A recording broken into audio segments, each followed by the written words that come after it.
Papa, appelle la police. Un millionnaire est surpris par sa fille le jour de son anniversaire, mais 15 minutes plus tard, tout bascule. Avant de commencer l'histoire, n'oubliez pas de laisser un like et de vous abonner à la chaîne pour voir plus d'histoires comme celle-ci. La somptueuse villa de Charles Moreau brillait d'un éclat inhabituel cette nuit-là. Les lustres en cristal diffusaient des reflets étincelants sur les invités élégamment vêtus tandis que le champagne coulait et que les rires remplissaient l'air. C'était le 45e anniversaire de Charles, mais plus encore, c'était la soirée où il comptait présenter officiellement Béatrice Lefebvre comme sa compagne à son cercle intime.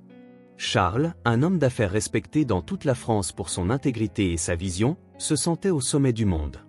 À 45 ans, il croyait enfin avoir trouvé le grand amour en Béatrice, une femme belle et intelligente qui avait fait irruption dans sa vie tel un ouragan. Quelques mois plus tôt, Béatrice, vêtue d'une robe rouge qui épousait chaque courbe de son corps, se mouvait avec grâce parmi les invités. Son sourire éblouissant et son charisme naturel captivaient tous ceux qui lui parlaient. Charles ne pouvait détacher ses yeux d'elle, se sentant l'homme le plus chanceux du monde. Dans un coin du salon, Julie, la fille de 10 ans de Charles, observait la scène avec un mélange de curiosité et d'inquiétude. Habillée d'une jolie robe bleue, la petite fille semblait hors de place parmi tant d'adultes. Ses yeux suivaient chacun des mouvements de Béatrice, une lueur d'inquiétude voilant son visage enfantin. Charles s'avança vers le centre du salon, sa coupe de champagne levée. Le murmure des conversations s'estompa alors que tous les regards se tournaient vers lui. « Chers amis et famille », commença Charles, sa voix résonnant de joie et de fierté. « Merci de m'accompagner en cette soirée si spéciale. Non seulement nous célébrons mon anniversaire, mais j'ai aussi une annonce importante à vous faire. » Béatrice s'approcha de lui, son sourire radieux tandis qu'elle lui prenait la main. Charles la regarda avec adoration avant de poursuivre. « J'ai le plaisir de vous présenter officiellement la femme qui a illuminé ma vie ces derniers mois, Béatrice Lefebvre, ma. Papa, appelle la police. » La voix aiguë de Julie trancha l'air comme un couteau. Un silence lourd tomba dans la salle. Tous les regards se tournèrent vers la petite fille qui se tenait maintenant debout aux côtés de son père, sa petite main agrippant la manche de son costume. Charles, stupéfait, regarda sa fille. « Julie, que dis-tu » demanda-t-il. La petite fille pointa Béatrice d'un doigt tremblant. « Elle n'est pas celle que tu crois, papa. Tu dois appeler la police. » Béatrice, qui jusque-là arborait un sourire parfait, pâlit visiblement. Ses yeux se posèrent nerveusement sur Charles et Julie, une ombre de peur traversant son visage. Les invités commencèrent à murmurer, l'atmosphère festive s'évaporant en quelques secondes. Toujours l'hôte élégant, Charles tenta de garder son calme. « Julie, ma chérie, pourquoi ne pas en parler en privé » dit-il en essayant de la guider hors du salon. Mais Julie se montra ferme. « Non, papa. Tout le monde doit savoir la vérité sur elle. » Béatrice fit un pas en avant, sa voix tremblante mais contrôlée. « Charles, je ne sais pas ce qui se passe, mais il doit y avoir un malentendu. » Les yeux de Charles allaient de sa fille à la femme qu'il aimait, son esprit luttant pour comprendre la situation. Le silence dans la salle était assourdissant, la tension palpable. À ce moment-là, la porte du salon s'ouvrit brusquement. Un inconnu vêtu de noir entra précipitamment, ses yeux fixés sur Béatrice, un regard d'urgence sur le visage. « Béatrice, il faut partir maintenant. » Le chaos éclata dans la salle. Les invités commencèrent à murmurer plus fort, certains criant même. Charles, abasourdi, vit Béatrice regarder le nouvel arrivant avec un mélange de peur et de reconnaissance. « Qui êtes-vous » exigea Charles, sa voix brisée par la confusion et le début de trahison qu'il ressentait. L'homme ignora Charles, s'approchant de Béatrice et la saisissant par le bras. « Pas le temps pour les explications. Nous devons partir d'ici. » Béatrice regarda Charles, les yeux remplis de larmes. « Je suis désolée, Charles. Je n'ai jamais voulu que les choses se passent ainsi. » Avant que Charles ne puisse réagir, Béatrice et l'homme mystérieux se dirigèrent vers la sortie. Les invités, choqués, s'écartèrent pour les laisser passer. Charles, paralysé par le choc, ne put que voir la femme qu'il aimait disparaître par la porte, emportant avec elle tous ses espoirs et ses rêves. Julie s'accrocha à son père, des larmes coulant sur ses joues.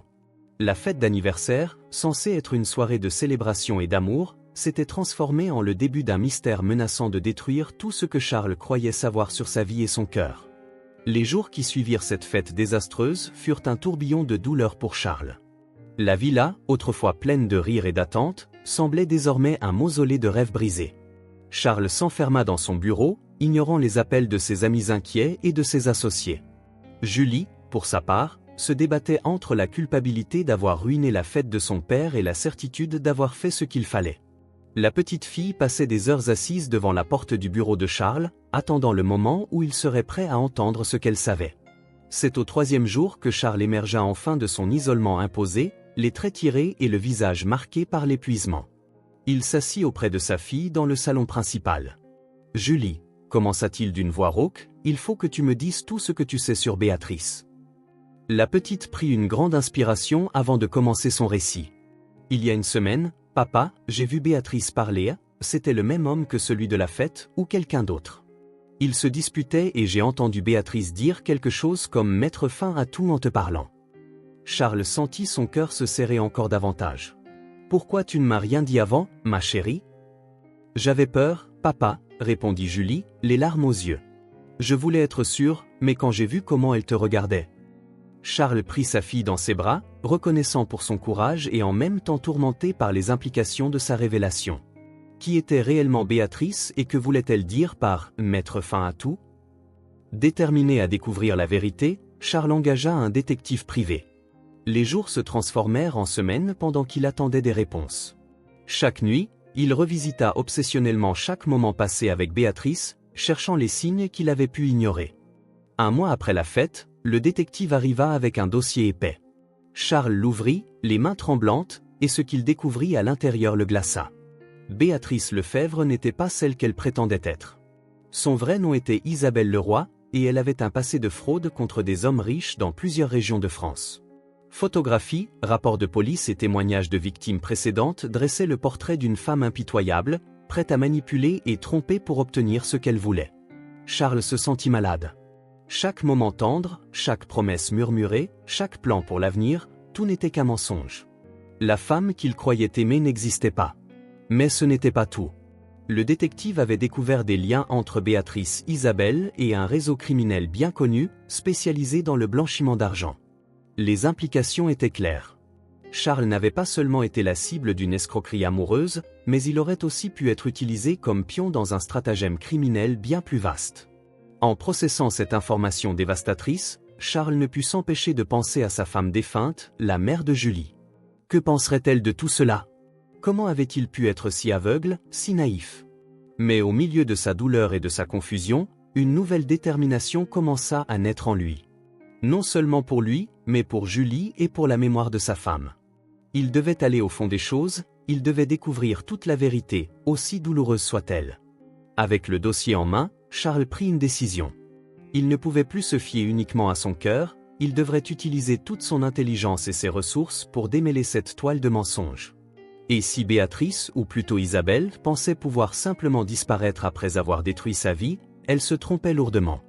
La traque avait commencé, et Charles Moreau, l'homme qui avait toujours valorisé l'honnêteté par-dessus tout, s'apprêtait à plonger dans un monde de tromperie et de trahison, dont il ne pourrait peut-être jamais complètement s'échapper.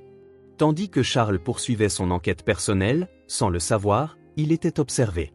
Dans un modeste appartement de l'autre côté de la ville, Béatrice, ou plutôt l'agent spécial Isabelle Lefebvre, parcourait nerveusement les rapports de surveillance sur la villa Moreau. Isabelle avait passé les 3 dernières années de sa vie à travailler sur une opération secrète de haut niveau. Sa mission, s'infiltrer dans les hautes sphères de la société française pour démanteler un réseau de blanchiment d'argent s'étendant sur tout le pays. Charles Moreau, bien qu'il l'ignore, était lié à ce réseau par plusieurs de ses partenaires d'affaires. La soirée de l'anniversaire avait été un désastre calculé. Isabelle n'avait jamais imaginé que la petite Julie découvrirait son secret, et l'apparition de son contact, l'agent Raphaël Olivier, avait été une mesure d'urgence pour l'exfiltrer avant que sa couverture ne soit complètement compromise. Assise maintenant dans son modeste appartement, Isabelle se débattait entre son devoir d'agent et les sentiments sincères qu'elle avait développés pour Charles. Jamais, en toutes ces années de service, elle n'avait ressenti un conflit aussi profond entre sa mission et son cœur. « Tu devrais l'oublier », dit Raphaël en entrant dans la pièce avec 2 tasses de café. Moreau n'est qu'une cible, un autre pion dans ce jeu. Isabelle prit la tasse mais ne but pas. Ce n'est pas aussi simple, Raphaël. Charles est différent. Il ne sait vraiment rien sur le réseau criminel, c'est un homme honnête pris dans une toile de mensonges. Raphaël soupira, s'asseyant en face d'elle. C'est ce qu'ils disent toujours, Isabelle. Rappelle-toi pourquoi nous sommes ici. Pense à toutes les vies qui ont été ruinées par ce réseau de blanchiment d'argent. On ne peut pas se permettre d'avoir des états d'âme maintenant. Isabelle savait que Raphaël avait raison, mais elle ne pouvait s'empêcher de penser à Charles, son visage marqué de confusion et de douleur lors de la soirée. Et puis il y avait Julie, cette petite fille brillante et perspicace qui avait vu à travers son masque. Il y a autre chose, dit Isabelle en posant sa tasse sur la table. Je crois que Julie a découvert quelque chose d'important, quelque chose en rapport avec la mort de sa mère. Raphaël se pencha en avant, son intérêt piqué. Qu'est-ce que tu veux dire ? La veille de la fête, j'ai entendu Julie parler avec sa nounou. Elle a mentionné une lettre qu'elle avait trouvée parmi les affaires de sa mère défunte, une lettre qui laissait entendre que sa mort n'était pas un accident. Raphaël jura doucement. Ça complique les choses. S'il y a un lien entre la mort de Madame Moreau et notre enquête. Exactement, acquiesça Isabelle. On ne peut pas simplement abandonner cette opération. Il y a trop en jeu. Un lourd silence s'installa dans la pièce alors que les deux agents envisageaient les implications de cette nouvelle information. Finalement, Isabelle se leva, une nouvelle détermination brillant dans ses yeux. Je dois revenir, Raphaël. Je dois trouver un moyen de me rapprocher de Charles à nouveau, de regagner sa confiance. Pas seulement pour la mission, mais pour lui et pour Julie. Il mérite de connaître la vérité. Raphaël la regarda avec un mélange d'admiration et d'inquiétude. Tu sais que c'est dangereux. Si on le découvre ? C'est un risque que je dois prendre, l'interrompit Isabelle. J'ai passé trop de temps à construire cette vie, cette identité. Je ne peux pas simplement l'abandonner maintenant, pas quand on est si proche de la vérité. Raphaël acquiesça lentement, reconnaissant la détermination dans la voix de sa collègue. D'accord, mais il va nous falloir un plan. On ne peut pas faire réapparaître Béatrice sans une explication crédible. Isabelle sourit, une lueur de son ingéniosité retrouvée brillant dans ses yeux. Laisse-moi faire. Je pense avoir une idée qui pourrait fonctionner.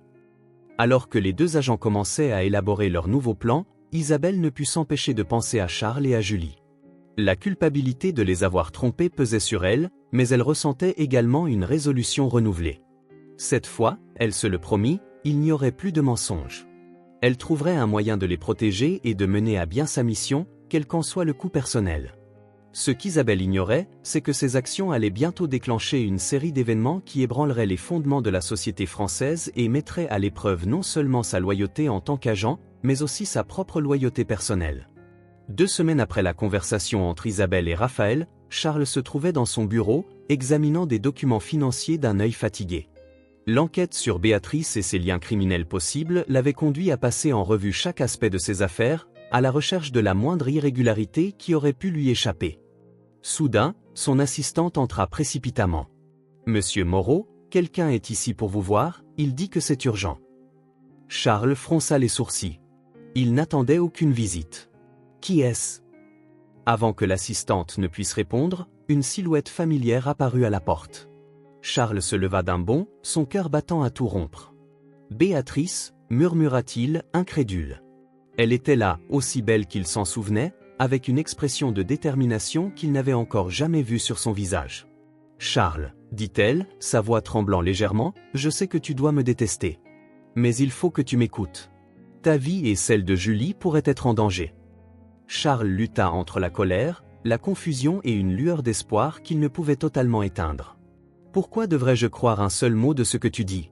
Tu as menti, tu nous as tous trompés. » Béatrice, ou plutôt Isabelle, comme il savait maintenant qu'elle s'appelait, fit un pas en avant. « Tu as raison, j'ai menti sur qui je suis, mais pas sur ce que je ressens pour toi, Charles. Je suis un agent infiltré. J'ai travaillé pour démanteler un réseau de blanchiment d'argent, et certains de tes associés y sont impliqués. » Charles se laissa tomber dans son fauteuil, stupéfait par cette révélation. « Quoi ? C'est impossible. Je connais ces gens depuis des années. » Isabelle sortit un dossier de son sac et le posa sur le bureau.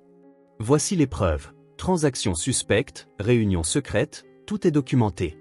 Charles, je te jure que je suis venue ici avec l'intention de t'enquêter, mais je suis vraiment tombée amoureuse. Et maintenant, je ne peux pas supporter l'idée que toi ou Julie soyez blessés à cause de cela. » Charles feuilleta les documents, son esprit tourbillonnant à chaque nouvelle révélation. Les noms de partenaires respectés apparaissaient liés à des activités illégales, des sommes astronomiques circulaient sur des comptes offshore. C'était indéniable. Pourquoi me dis-tu cela maintenant ? Demanda-t-il en relevant les yeux vers elle. Isabelle prit une profonde inspiration. Parce que nous avons découvert autre chose, quelque chose en lien avec la mort de ta femme. Charles pâlit. Qu'est-ce qu'Anna a à voir avec tout ça ? Nous pensons qu'elle a pu découvrir quelque chose à propos de ce réseau criminel peu avant son accident, expliqua Isabelle doucement. Et il y a des indices que sa mort n'était peut-être pas un accident, finalement. Le monde de Charles vacilla. L'idée que la mort d'Anna puisse être liée à tout cela était trop lourde à assimiler.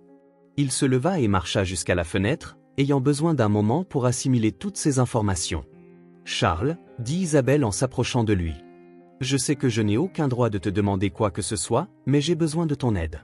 Ensemble, nous pourrions découvrir la vérité, rendre justice pour Anna et protéger Julie. » Charles se retourna vers elle, les yeux emplis d'émotions contradictoires.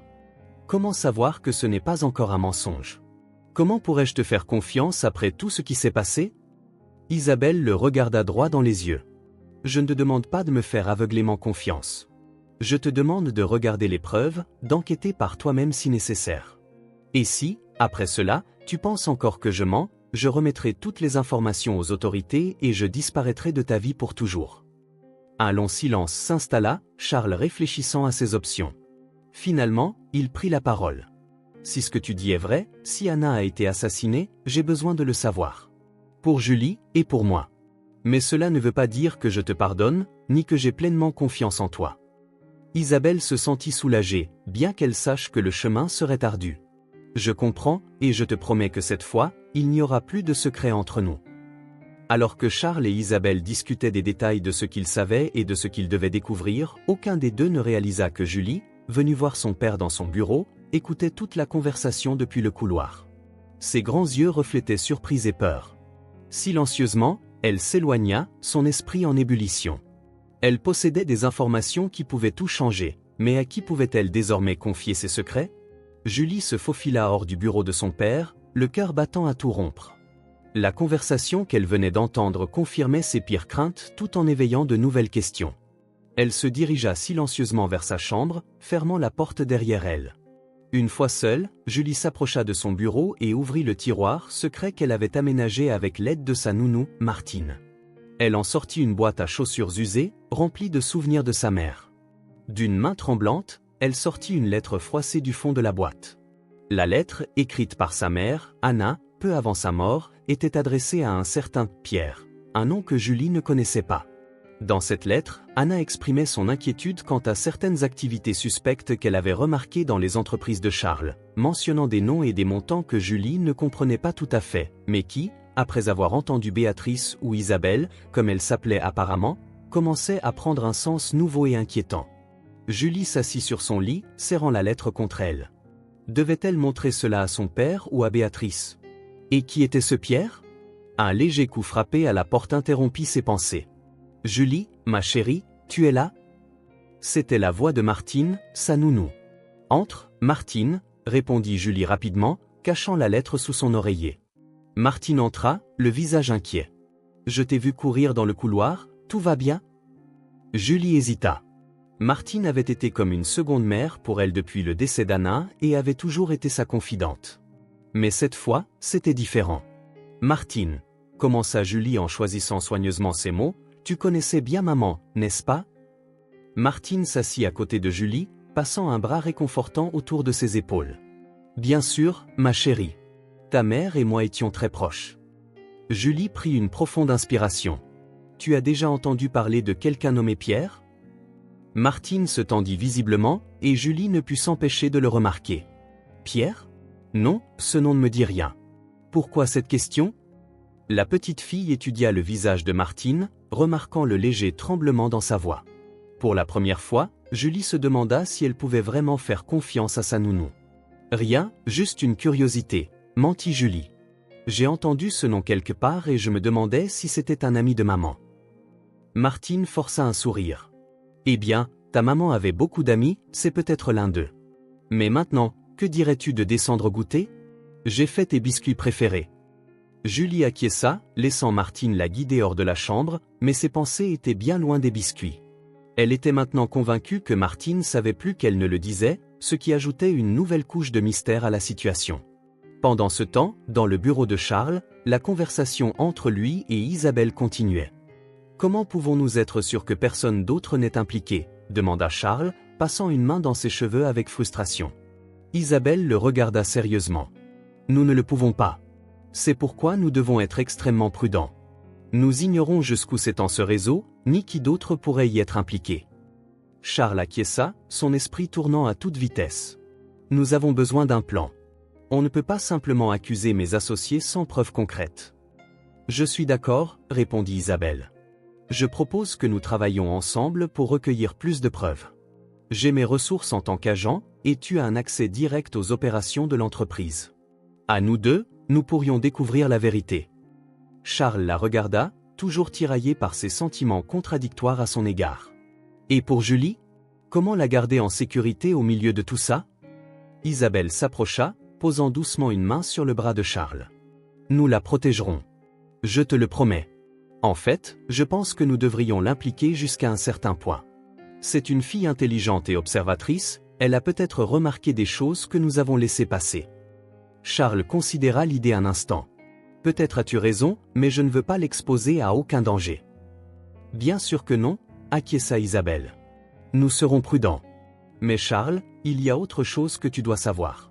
La veille de la fête, j'ai entendu Julie mentionner quelque chose à propos d'une lettre qu'elle a trouvée parmi les affaires d'Anna, une lettre qui pourrait être liée à tout ça. » Les yeux de Charles s'écarquillèrent de surprise. « Une lettre? Pourquoi Julie ne m'en a-t-elle pas parlé? » Elle était probablement effrayée ou confuse, suggéra Isabelle. Nous devrions lui parler ensemble, lui montrer qu'elle peut avoir confiance en nous. Charles acquiesça lentement. D'accord, nous lui en parlerons ce soir, après le dîner. Mais Isabelle, je te préviens, si je découvre que tu me manipules encore, si c'est une sorte de ruse. Isabelle l'interrompit en prenant sa main.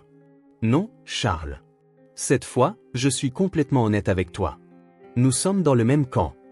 Alors que Charles et Isabelle planifiaient leur prochain mouvement, et que Julie gardait ses secrets, aucun d'eux ne se doutait qu'ils étaient observés. Dans une voiture stationnée en face de la villa, un homme prenait des photos avec un appareil à longue portée, son visage dissimulé sous la visière d'une casquette. Il décrocha son téléphone et composa un numéro. « Monsieur, nous avons un problème. » L'agent a repris contact avec Moreau, il semble qu'il coopère. Une voix froide répondit à l'autre bout du fil. « Gardez-les sous surveillance. Si nécessaire, nous prendrons des mesures plus drastiques. » Le piège était prêt à se refermer, et les joueurs, sans le savoir, suivaient exactement le plan que le mystérieux commanditaire avait tracé. La vérité était sur le point d'éclater, mais le prix pourrait être plus élevé que quiconque ne l'imaginait. La tension était palpable dans la salle à manger de la Villa Moreau ce soir-là. Charles, Isabelle et Julie étaient assis autour de la table, chacun plongé dans ses propres pensées et secrets. Martine se déplaçait silencieusement, servant le dîner tout en lançant des regards inquiets à Julie. Charles brisa le silence en se raclant la gorge. « Julie, ma chérie, il y a quelque chose d'important dont nous devons te parler. » Julie leva les yeux de son assiette, ses yeux se déplaçant entre son père et Isabelle. « C'est à propos de Béatrice, ou devrais-je dire Isabelle ?» Isabelle et Charles échangèrent un regard surpris. « Comment ça Isabelle ? Je vous ai entendu parler dans le bureau, » avoua Julie. « Je sais que tu es une agente secrète et que tu penses que la mort de maman n'était pas un accident. » Charles ferma les yeux un instant pour digérer l'information. « Julie, tu n'aurais pas dû écouter en cachette, mais puisque tu sais, il faut que tu nous dises tout ce que tu sais, en particulier au sujet de cette lettre que tu as trouvée. » Julie se tendit visiblement, et Martine, qui remplissait un verre d'eau, faillit le renverser. « Je ne sais pas de quoi tu parles, papa, » mentit Julie en évitant son regard. Isabelle se pencha en avant. « Julie, je sais qu'il est difficile de me faire confiance après tout ce qui s'est passé, mais je te promets que nous sommes de ton côté. Tu sais quelque chose qui pourrait nous aider à découvrir la vérité sur ta mère. S'il te plaît, raconte-nous. » Julie regarda Martine, qui était restée immobile dans un coin de la salle à manger. La nourrice lui fit un léger signe de tête presque imperceptible. Avec un soupir, Julie sortit la lettre froissée de sa poche et la posa sur la table. « Je l'ai trouvée il y a quelques semaines, cachée dans un des livres de maman. » Charles prit la lettre avec des mains tremblantes et commença à la lire à voix haute. Au fur et à mesure que les mots d'Anna remplissaient la pièce, les visages de tous reflétaient une combinaison de choc et de tristesse. La lettre révélait qu'Anna avait découvert des irrégularités dans les comptes de certaines entreprises associées à Charles. Elle mentionnait les noms de partenaires commerciaux et des montants d'argent qui ne correspondaient pas. Mais le plus choquant était la dernière ligne. « Pierre, j'ai peur pour ma vie. Si quelque chose m'arrive, assure-toi que Charles et Julie soient en sécurité. » Quand Charles finit de lire, le silence dans la salle était assourdissant. Isabelle fut la première à parler. « Charles, cela confirme nos soupçons, » dit-elle doucement. Anna a découvert quelque chose d'énorme, quelque chose qui a peut-être coûté sa vie. Charles était pâle, ses mains serrant toujours la lettre. Qui est ce Pierre? Et pourquoi Anna ne m'a-t-elle pas parlé de tout ça? Il regarda Martine avec des larmes dans les yeux. Tu en sais quelque chose, n'est-ce pas? Dis-nous la vérité. Tous les regards se tournèrent vers la nourrice, qui semblait lutter avec une décision intérieure. Finalement, avec un profond soupir, Martine parla. Pierre est mon frère, confessa-t-elle. Il était détective privé et un ami proche de Madame Anna. Elle s'est tournée vers lui lorsqu'elle a commencé à suspecter des activités illégales dans les entreprises. Charles se leva brusquement. Quoi? Tu savais tout ça depuis le début et tu n'as rien dit? Martine, les larmes aux yeux, continua. Anna m'a fait promettre de garder le secret. Elle voulait te protéger, toi et Julie. Pierre menait une enquête discrète, essayant de rassembler des preuves concrètes avant d'aller aux autorités. Isabelle intervint. Où est Pierre maintenant? Nous devons lui parler d'urgence. Le visage de Martine s'assombrit encore davantage. Il a disparu peu de temps après la mort d'Anna. J'ai craint le pire, mais il y a quelques semaines, j'ai reçu un message crypté de lui. Je pense qu'il est toujours vivant et caché. Charles passa une main sur son visage, tentant d'assimiler toutes ces nouvelles informations. Je n'arrive pas à croire qu'Anna ne m'a pas confié tout cela. Elle te faisait confiance, Charles, dit Martine doucement, mais elle craignait aussi que si elle t'impliquait directement, tu te mettrais en danger. Elle voulait te protéger. Julie, qui écoutait tout avec des yeux écarquillés, se leva soudain de sa chaise. Attendez, il y a autre chose. Elle courut hors de la salle à manger et revint quelques instants plus tard avec une boîte à chaussures. J'ai trouvé ça caché au fond. Je ne comprenais pas ce que c'était, mais maintenant, je pense que ça pourrait être important. À l'intérieur de la boîte se trouvait une clé USB. Isabelle l'a pris avec précaution. Cela pourrait contenir les preuves qu'Anna et Pierre ont collectées. Nous devons l'examiner immédiatement, mais avec prudence. Si elle contient ce que je pense, cela peut être très dangereux. Charles acquiesça, son visage affichant une détermination renouvelée. Nous ferons cela ensemble. Mais d'abord, Martine, j'ai besoin que tu me dises tout ce que tu sais sur l'enquête d'Anna et Pierre. Chaque détail pourrait être crucial. Tandis que Martine commençait à raconter tout ce qu'elle savait, Isabelle remarqua un mouvement du coin de l'œil. À travers la fenêtre de la salle à manger, elle vit une ombre se déplacer rapidement dans le jardin. « Baissez-vous » cria Isabelle. Au même instant, un bruit de verre brisé retentit dans la pièce, une balle frôlant leur tête et se logeant dans le mur opposé. Charles réagit rapidement, éteignant les lumières et traînant Julie sous la table. Isabelle sortit une arme de sa cheville, surprenant tout le monde. « Martine, emmène Julie » ordonna Charles. « Isabelle et moi nous occuperons de ça. Allez vous cacher dans la chambre de sécurité de la villa. » Charles et Isabelle se préparèrent à affronter les intrus qui, manifestement, étaient prêts à tout pour les réduire au silence. « Quoi qu'il arrive, Charles, » murmura Isabelle, « souviens-toi que nous sommes dans le même camp. Fais-moi confiance. » Charles la regarda dans les yeux, voyant en elle non plus la femme qu'il avait trompée, mais une alliée en qui il pouvait placer sa vie. Avec un signe de tête, ils se préparèrent à défendre non seulement leur vie, mais aussi la vérité qui avait été longtemps dissimulée. La nuit, qui avait commencé comme un simple dîner familial, s'était transformée en une bataille pour la survie, et les révélations qui avaient fait surface n'étaient que le début d'un dangereux jeu de chat et de souris qui venait tout juste de commencer. Le silence qui suivit le coup de feu était assourdissant. Charles et Isabelle restaient accroupis derrière le canapé du salon, leur respiration retenue tandis qu'ils tendaient l'oreille pour détecter le moindre mouvement. « Tu crois qu'ils sont partis » murmura Charles. Isabelle secoua la tête. « Non, ce n'était qu'un avertissement. Ils veulent qu'on sache qu'ils nous ont en ligne de mire. » Comme pour confirmer ces paroles, une voix résonna à l'extérieur de la villa Moreau. « Nous savons que vous avez les informations. Remettez-les, et peut-être que nous vous laisserons en vie. » Charles et Isabelle échangèrent un regard. « Que fait-on maintenant » demanda-t-il. « Il faut gagner du temps » répondit Isabelle. « Julie et Martine sont en sécurité dans la chambre de sécurité, mais nous devons accéder à cette clé USB et découvrir ce qu'elle contient.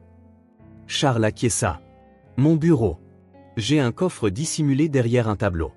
On pourrait y mettre la clé USB et y accéder depuis mon ordinateur. Bonne idée, dit Isabelle. Je vais les distraire pendant que tu te faufiles jusqu'au bureau. Avant que Charles puisse protester, Isabelle se dirigea vers la fenêtre et cria « La villa est entourée d'agents. Vous commettez une grave erreur. » Les assaillants répondirent par une nouvelle rafale de tirs, ce qui permit à Charles de profiter de la distraction pour ramper jusqu'au couloir menant au bureau. Dans la chambre de sécurité, Julie et Martine entendaient les bruits du combat, terrifiées. « Martine, tu crois que papa et Isabelle vont s'en sortir ?» demanda Julie, la voix tremblante. Martine serra la fillette dans ses bras. « Ton père est un homme intelligent et fort, et Isabelle est une agente formée. Ils s'en sortiront, ma chérie. » Mais, même en prononçant ces mots, Martine ne pouvait éviter de ressentir une pointe de culpabilité. Il restait encore tant de choses qu'elle ne leur avait pas révélées. Pendant ce temps, dans le bureau, Charles avait réussi à accéder au coffre et insérait la clé USB dans son ordinateur. Ses yeux s'écarquillèrent de stupeur en découvrant les fichiers qu'elle contenait. « Mon Dieu !» murmura-t-il. « Anna, dans quoi t'étais-tu engagée ?» Les documents révélaient une vaste toile de corruption impliquant plusieurs de ses plus proches associés, des politiciens de haut rang et même des juges. Le blanchiment d'argent n'était que la pointe de l'iceberg. Soudain, la porte du bureau s'ouvrit brusquement. Charles se retourna, s'attendant à voir Isabelle, mais il se retrouva face à un homme qu'il n'avait jamais vu auparavant. « Alors, c'est ici que tu te caches, Moreau ?» dit l'inconnu en pointant une arme sur lui. « Remets-moi cette clé USB. » Charles leva lentement les mains. « Qui es-tu? Pourquoi fais-tu cela ?» L'homme sourit froidement. « Disons que je suis un nettoyeur. Je m'occupe des problèmes comme toi et ta femme. » Le cœur de Charles s'arrêta un instant. « Toi, tu as tué Anna ?» Elle s'approchait trop de la vérité, répondit l'homme sans la moindre trace de remords. « Tout comme toi maintenant. » Alors qu'il semblait que tout était perdu, un bruit sourd retentit, et l'intrus s'effondra au sol, inconscient. Derrière lui se tenait Isabelle, tenant un lourd chandelier. « Ça va ?» demanda-t-elle en courant vers Charles. Il acquiesça, encore sous le choc. « Isabelle, les fichiers révèlent tout. C'est pire que ce que nous imaginions. » Avant qu'ils ne puissent discuter davantage, ils entendirent des sirènes se rapprocher. La police arrivait enfin. Les heures qui suivirent furent un tourbillon d'activités. La police sécurisa la villa, arrêta les intrus et prit les dépositions. Charles insista pour qu'Isabelle soit reconnue comme agent infiltré, évitant ainsi qu'elle ne soit arrêtée.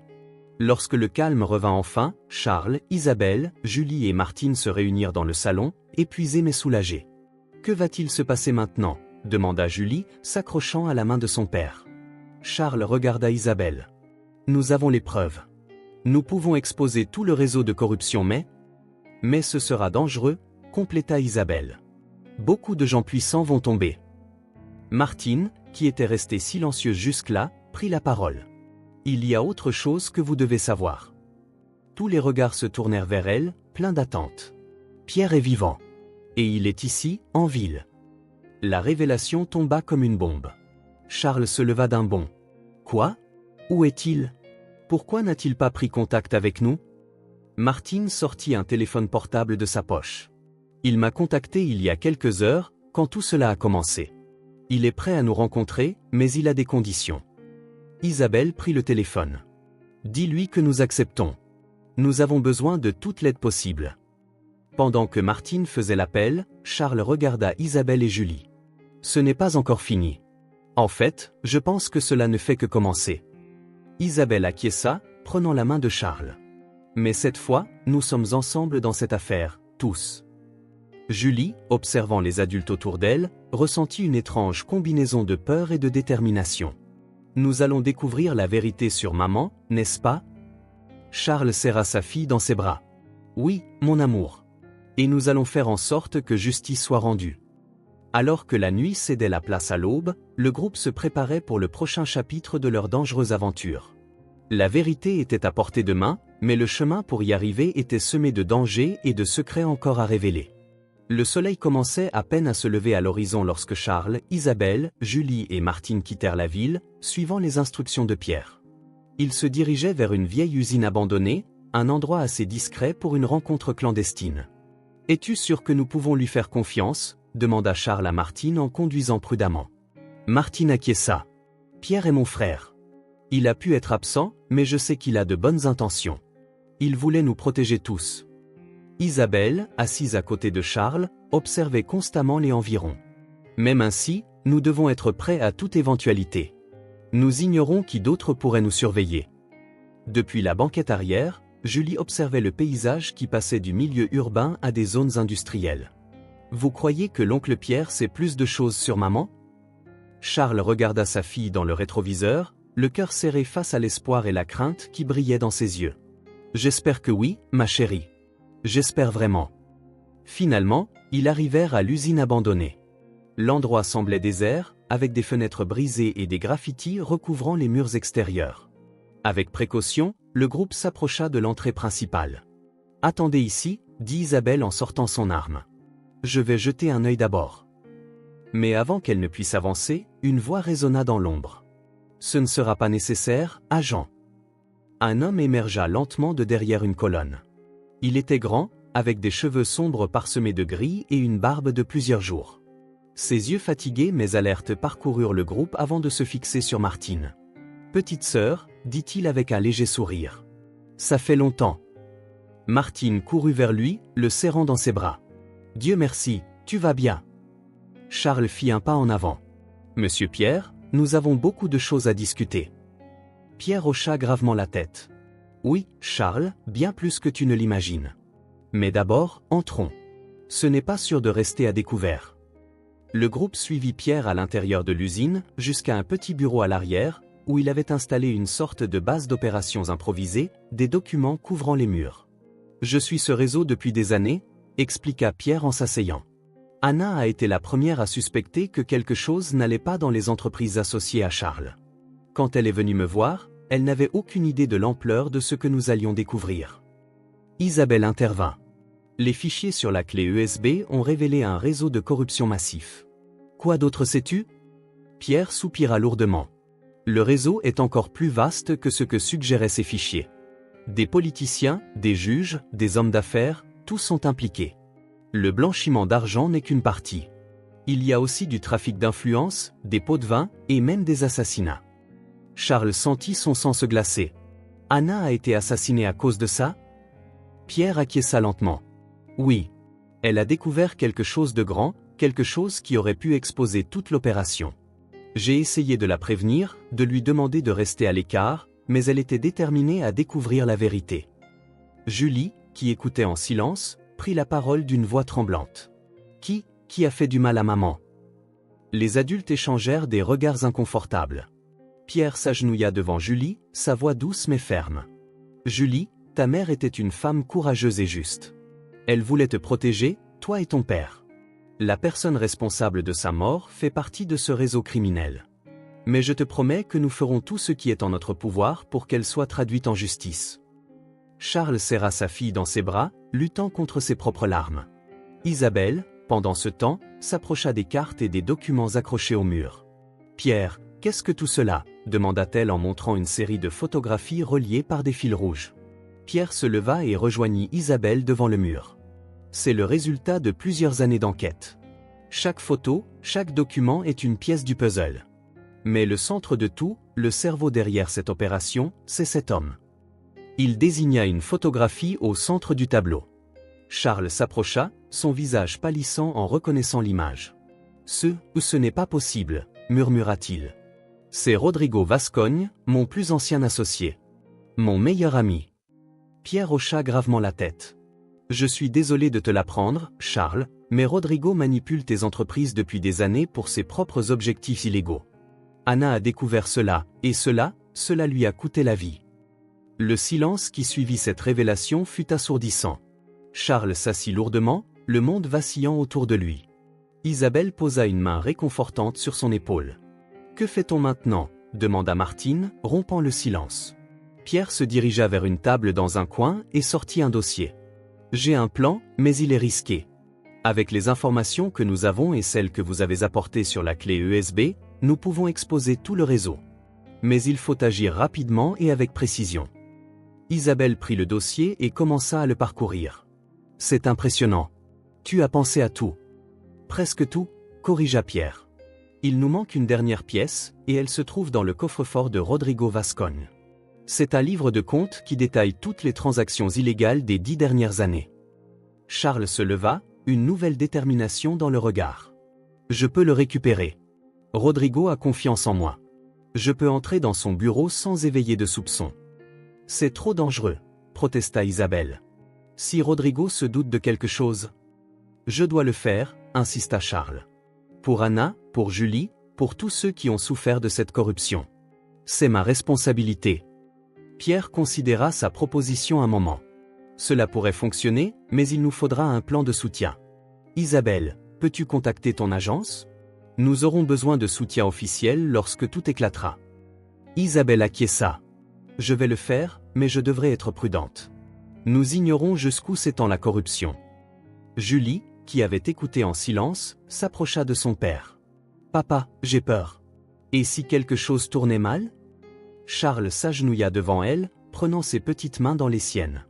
Julie, mon amour, parfois, il faut affronter nos peurs pour faire ce qui est juste. Ta mère le comprenait, et maintenant moi aussi. Je te promets de tout faire pour revenir sain et sauf. Martine s'approcha et prit Julie dans ses bras. Ne t'inquiète pas, ma petite. Je resterai avec toi tout le temps. Ton père et Isabelle sont forts et courageux, et mon frère est le meilleur détective que je connaisse. Tout ira bien. Pierre commença à expliquer les détails du plan. Charles entrerait dans le bureau de Rodrigo sous prétexte de discuter d'une nouvelle affaire. Isabelle et Pierre seraient proches, prêts à intervenir si quelque chose tournait mal. Pendant ce temps, Martine resterait avec Julie dans un endroit sûr. Alors que le soleil montait dans le ciel, le groupe se préparait pour la mission la plus périlleuse de leur vie. La vérité était à portée de main, mais le prix pourrait être extrêmement élevé. Charles regarda Isabelle, trouvant de la force dans son regard. « Es-tu prête pour cela ?» Isabelle acquiesça en prenant sa main. « Jusqu'au bout. Ensemble. » Après un dernier câlin à Julie, Charles et Isabelle quittèrent l'usine, suivis de Pierre.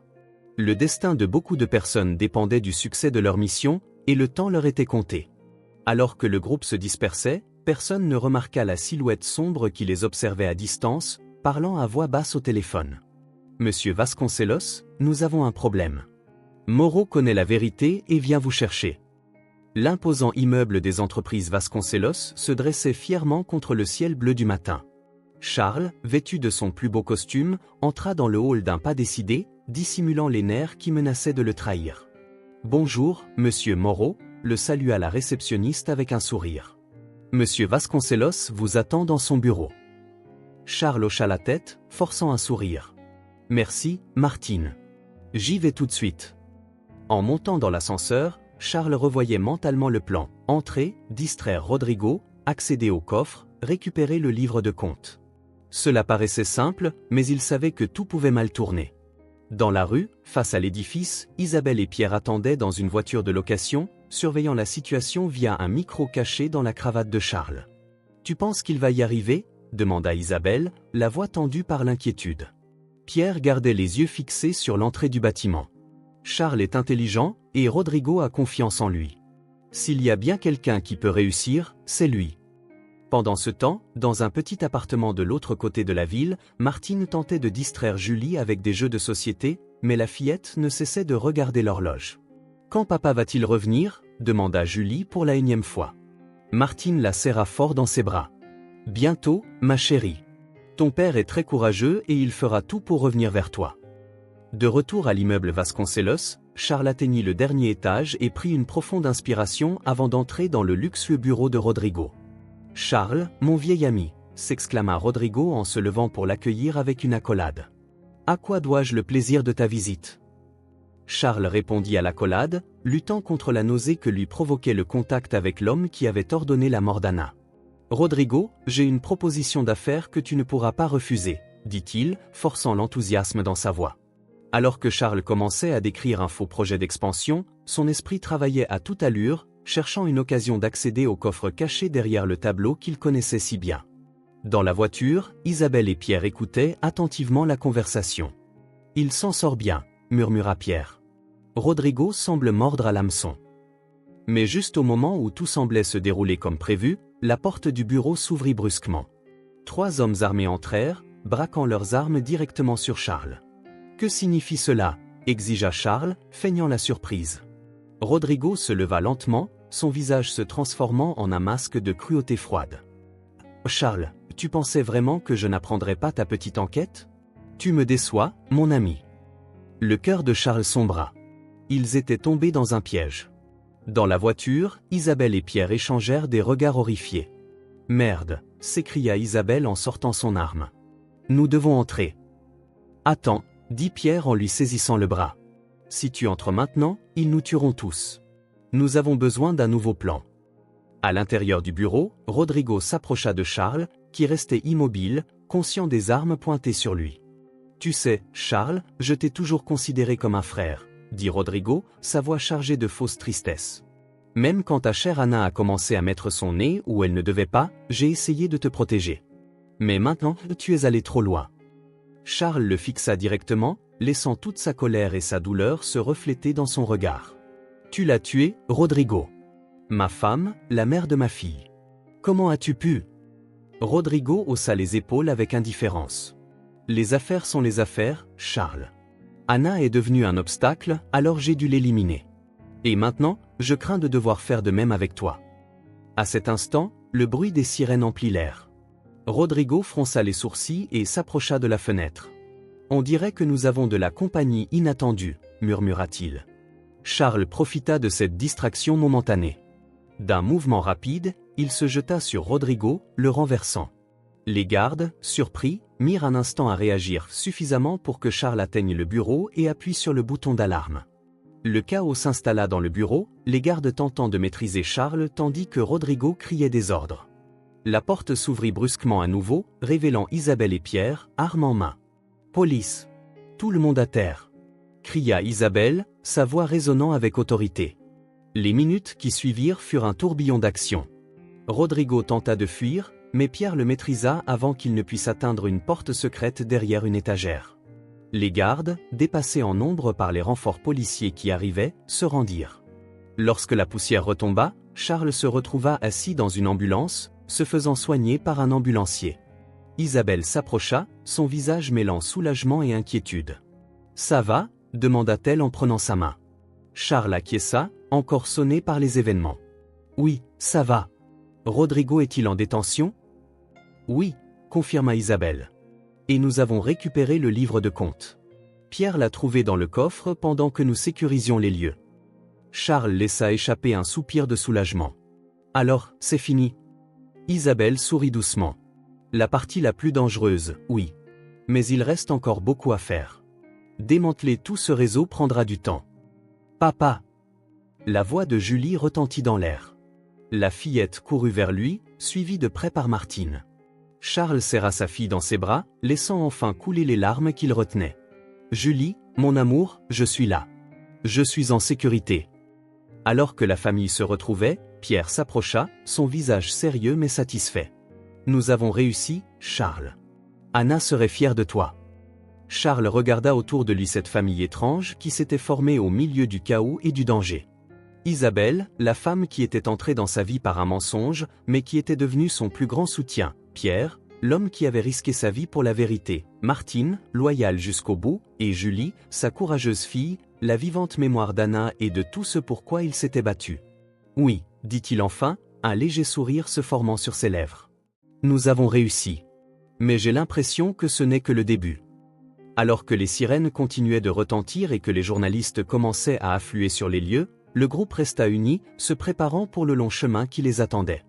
La vérité avait éclaté, mais les conséquences de cette vérité commençaient à peine à se dérouler. Les jours suivant la chute de Rodrigo Vasconcelos furent un tourbillon d'activités. Les gros titres des journaux parlaient du scandale du siècle, détaillant le réseau de corruption qui s'étendait au plus haut niveau du gouvernement et du secteur privé. Charles, Isabelle, Pierre et Martine se retrouvèrent au cœur d'une tempête médiatique. Les déclarations, les interviews et les réunions avec les procureurs et les agents fédéraux semblaient interminables. Au milieu de tout cela, Charles luttait pour maintenir une certaine normalité pour Julie. Un après-midi, alors qu'il l'aidait à faire ses devoirs, il reçut un appel d'Isabelle. « Charles, nous devons parler, » dit-elle, la voix tendue. « Peux-tu venir au bureau central ?» Lorsque Charles arriva, il trouva non seulement Isabelle, mais aussi Pierre et plusieurs agents fédéraux. L'expression sur leur visage lui indiqua immédiatement que quelque chose n'allait pas. « Que se passe-t-il » demanda-t-il, sentant son estomac se nouer. Isabelle prit une profonde inspiration avant de parler. « Nous avons suivi les flux d'argent, et Charles, certaines des transactions passent par tes entreprises. Des entreprises dont tu es l'unique propriétaire. » Charles sentit le sol se dérober sous ses pieds. « C'est impossible. Je n'ai jamais. » Pierre intervint. « Nous savons que tu n'étais pas impliqué consciemment, Charles. Mais le fait est que ta signature apparaît sur plusieurs documents autorisant ces transactions. » « Rodrigo » murmura Charles, la réalisation le frappant comme un coup de poing.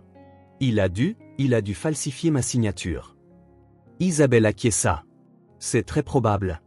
Mais prouver cela prendra du temps. » « Pendant ce temps, je suis un suspect, » pensa Charles en se laissant tomber sur une chaise proche. « Je n'arrive pas à y croire.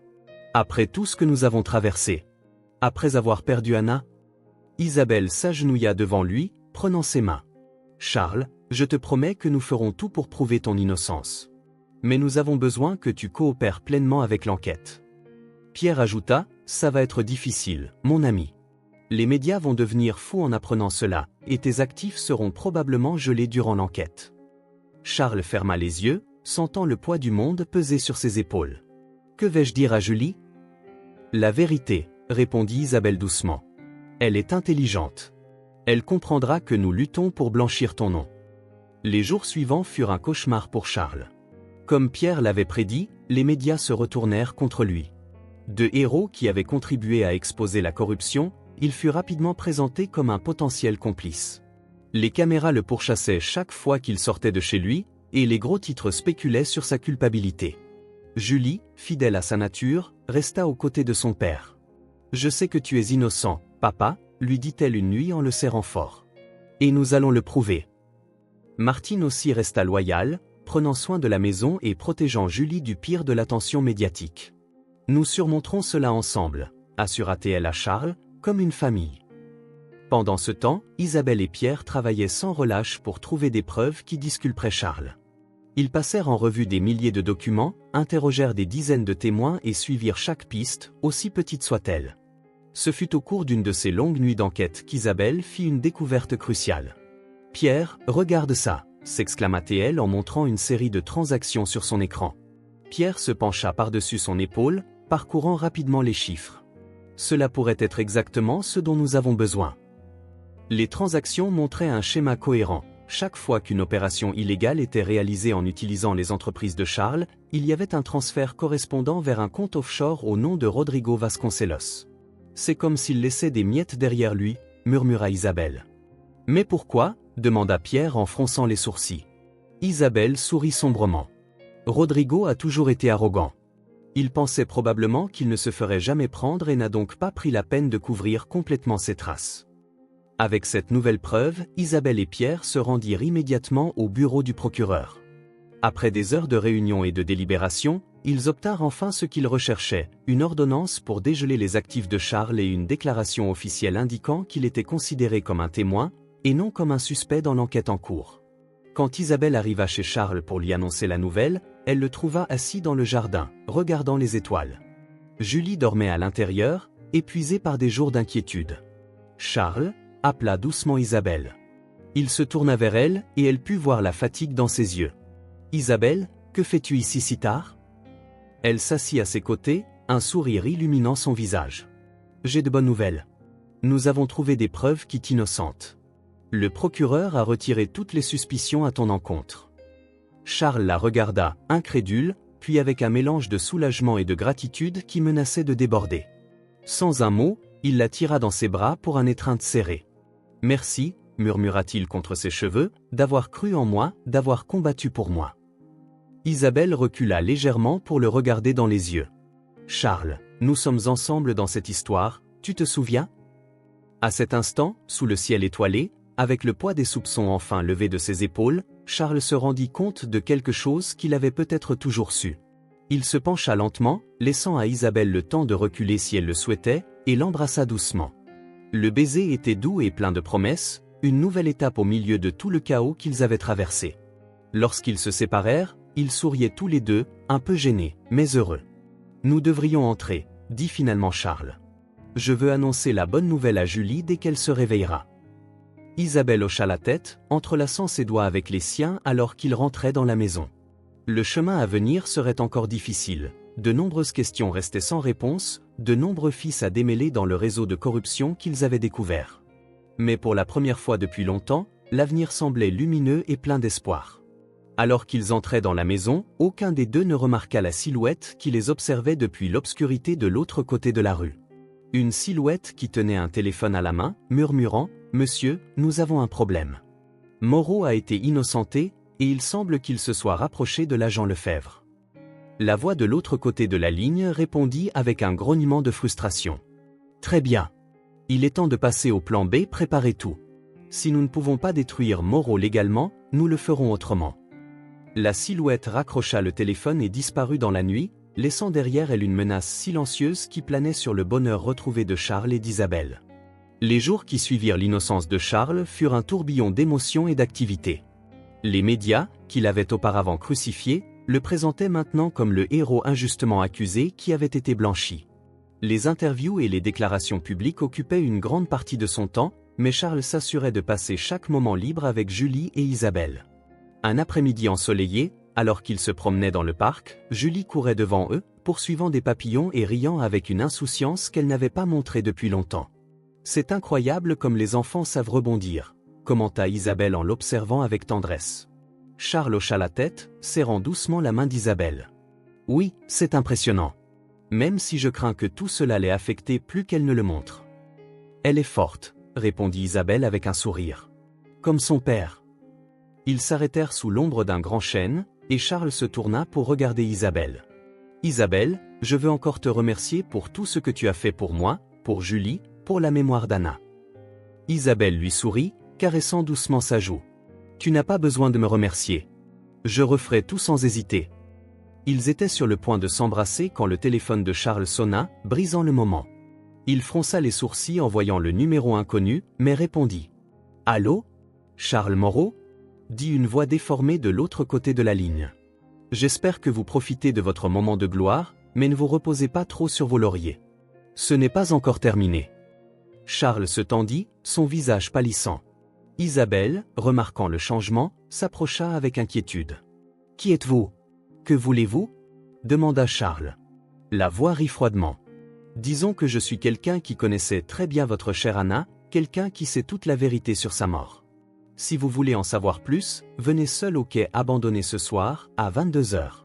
Et Charles, si vous tenez à la vie de votre fille, ne pensez même pas à amener la police ou votre nouvelle petite amie, l'agent. » La ligne coupa, laissant Charles tremblant. « Que s'est-il passé ? » demanda Isabelle, alarmée. « Qui était-ce ? » Charles lui raconta rapidement l'appel, son esprit travaillant à toute vitesse. « Isabelle, je ne peux pas ignorer cela.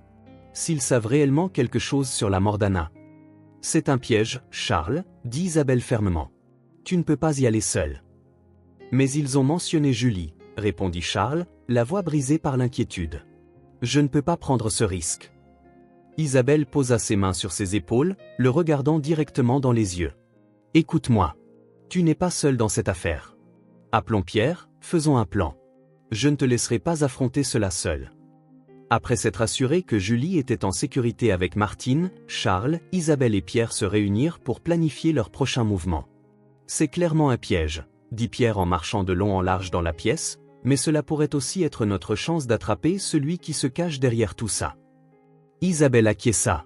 « Nous avons besoin de soutien, mais cela doit être discret. Nous ne pouvons pas risquer que celui qui a fait cet appel le découvre. » Finalement, ils élaborèrent un plan. Charles irait au rendez-vous comme indiqué, mais Isabelle et Pierre seraient proches pour intervenir si nécessaire. Ils avaient également alerté une petite équipe de policiers de confiance, prête à agir en cas d'urgence. Lorsque la nuit arriva, Charles se dirigea vers le quai abandonné, son cœur battant à tout rompre dans sa poitrine. L'endroit était plongé dans l'ombre, avec seulement la lumière de la lune illuminant les eaux sombres. « Je suis là, » dit-il dans le silence. Mais il n'y eut aucune réponse. Puis, une silhouette émergea des ténèbres. Charles retint son souffle en reconnaissant immédiatement l'homme qui s'approchait. « Run » murmura-t-il, incrédule. Antoine Ferreira, l'ancien associé de Charles et de Rodrigo, sourit froidement. « Bonjour, mon vieil ami. Cela fait longtemps. » Charles fit un pas en arrière, son esprit en ébullition. Antoine avait disparu des années plus tôt, peu après la mort d'Anna. Tout le monde avait supposé qu'il s'était retiré sur une île tropicale. « C'est toi qui es derrière tout cela ?» demanda Charles, luttant pour garder son calme. Antoine rit, un son dénué de chaleur. « Charles, tu as toujours été si naïf. Tu pensais vraiment que Rodrigo était le cerveau derrière toute l'opération? Il n'était qu'un pion, tout comme toi. » Charles sentit son monde vaciller une fois de plus. « Qu'est-ce que tu veux dire? Et quel rapport Anna avait-elle avec tout ça? Ta chère épouse ?» répondit Antoine d'un ton méprisant. Elle a découvert plus de choses qu'elle n'aurait dû, mais elle a commis l'erreur de faire confiance à la mauvaise personne. Tout s'éclaira soudainement. « Pierre » murmura Charles. « Anna a fait confiance à Pierre. » Antoine acquiesça. « Et Pierre m'a tout raconté. Vois-tu, Charles, ton ami détective a travaillé pour moi tout ce temps. C'est lui qui a organisé l'accident d'Anna. » Charles sentit l'air lui manquer. Cela ne pouvait pas être vrai. Pierre, le frère de Martine, l'homme qui les avait aidés à démasquer Rodrigo. Avant que Charles ne puisse réagir, un coup de feu retentit. Antoine s'effondra au sol en se tenant l'épaule. Isabelle émergea de l'ombre, son arme encore fumante. « Charles, attention !» cria-t-elle.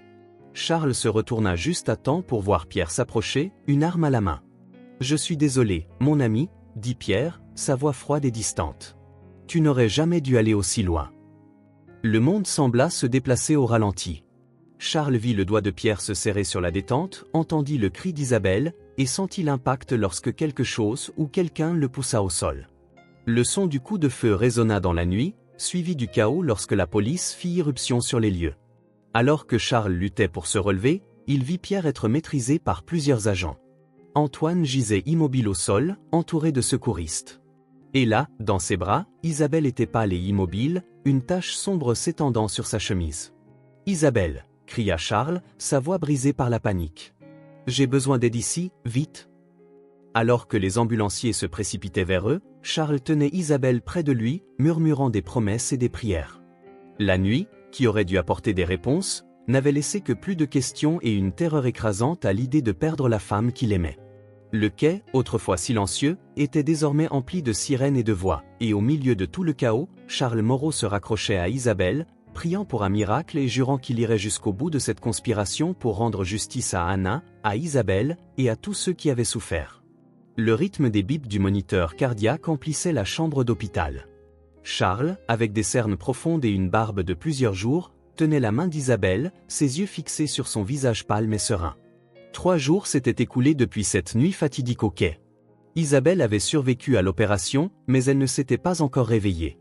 Les médecins étaient optimistes, mais l'attente rongeait Charles. Julie entra silencieusement dans la chambre, suivie de Martine. La fillette s'approcha du lit, ses grands yeux remplis d'inquiétude. « Isabelle va-t-elle s'en sortir, papa ?» demanda-t-elle d'une voix basse. Charles l'attira contre lui, la serrant fort. « Oui, mon amour. Isabelle est forte. Elle va s'en sortir. » Martine s'approcha, posant une main réconfortante sur l'épaule de Charles. « Tu devrais rentrer te reposer un peu, Charles.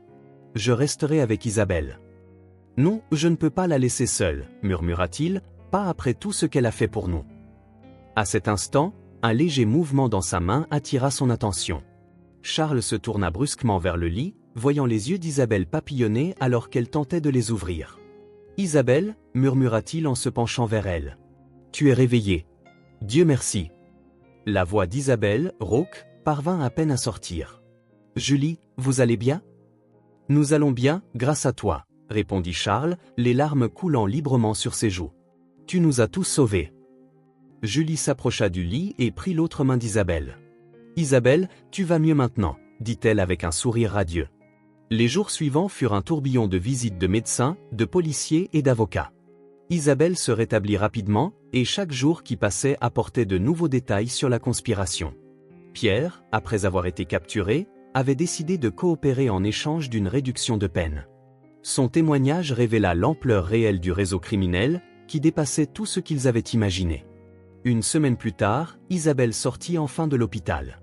Charles la ramena chez lui, où Julie et Martine avaient préparé une petite fête de bienvenue. Ce soir-là, après que Julie fut allée se coucher, Charles et Isabelle s'assirent dans le jardin, regardant les étoiles. « À quoi penses-tu » demanda Isabelle en remarquant l'expression pensive de Charles. Il soupira, entrelaçant ses doigts avec les siens. « À tout ce qui est arrivé. À Anna. À toi. À la façon dont nos vies ont tant changé en si peu de temps. » Isabelle acquiesça avec compréhension. « Ça a été un incroyable voyage. »« Isabelle, » dit Charles en se tournant vers elle, la regardant dans les yeux, « je veux que tu saches que je t'aime. Je sais que ça peut paraître précipité avec tout ce qui s'est passé, mais... » Elle le fit taire avec un doux baiser. « Je t'aime aussi, Charles. Je pense que je t'ai aimé depuis le début, même quand j'essayais de garder mes distances professionnelles. » Ils s'embrassèrent de nouveau, plus profondément cette fois, scellant une promesse silencieuse d'un avenir ensemble. Les mois suivants apportèrent de nombreux changements. Le procès contre les membres du réseau criminel fut long et complexe, mais la justice finit par triompher. Charles témoigna, racontant l'histoire complète d'Anna et de la façon dont son courage avait été le catalyseur qui avait permis de dévoiler toute l'opération. Isabelle décida de quitter son travail d'agent infiltré et accepta un poste dans l'unité des crimes financiers, lui permettant d'avoir un emploi du temps plus stable et de passer plus de temps avec Charles et Julie. Un an après cette nuit fatidique au quai, Charles et Isabelle se marièrent lors d'une cérémonie intime dans le jardin de la Villa Moreau. Julie, rayonnante dans sa robe de demoiselle d'honneur, fut celle qui apporta les alliances. Pendant la réception, Charles s'éloigna un moment de la fête et se dirigea vers un coin tranquille du jardin. Là, devant un petit mémorial qu'il avait érigé pour Anna, il s'arrêta. « Anna, » murmura-t-il doucement, « j'espère que tu es en paix maintenant. Nous avons fait justice pour toi, et ton courage a sauvé tant de personnes. Je veux que tu saches que je t'aimerai toujours et que tu feras toujours partie de notre famille. Mais je veux aussi que tu saches que j'ai trouvé l'amour de nouveau, et qu'Isabelle prend soin de Julie et de moi, comme je sais que tu l'aurais voulu. Merci pour tout ce que tu nous as donné. » Une brise douce caressa son visage, et pendant un instant, Charles sentit comme une bénédiction invisible. Il retourna à la fête, où Isabelle l'attendait avec un sourire. Julie courut vers eux, et tous trois se fondirent dans une étreinte alors que la musique jouait et que leurs amis et leurs familles célébraient autour d'eux. Charles regarda sa nouvelle famille et ressentit une profonde sensation de paix et de gratitude. Ils avaient traversé des moments sombres, affronté des dangers inimaginables, mais en fin de compte, l'amour et la justice avaient triomphé. L'avenir s'étendait devant eux, plein de promesses et de nouvelles aventures, et cette fois, ils affronteraient tout ce qui viendrait ensemble, comme une famille.